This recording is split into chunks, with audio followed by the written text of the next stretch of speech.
All right, let's check out this, whoa, look out here. Let's check out this Suzume. Look at a little bird. Double-ended box wrench set.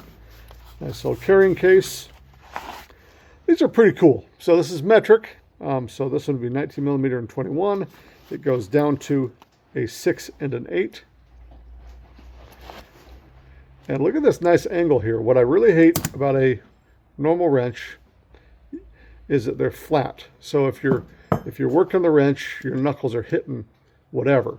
So this keeps your knuckles off of the workpiece, which is nice. I think this is like a 25 degree. It's ratcheting. Really solid ratcheting action. Let's look at this thing. Everything's open here, so we can clean this out with some WD-40 if we get some gunk in it. You use this little flipper flapper to change the direction of the ratcheting. Super, super easy. These are solid. These are beefy boys too. Holy smokes. All right, that's all I know. Nice angle on them. Very thick construction. Super easy to change the direction of your ratcheting. And I like having a double ender just in case you guess wrong the first time.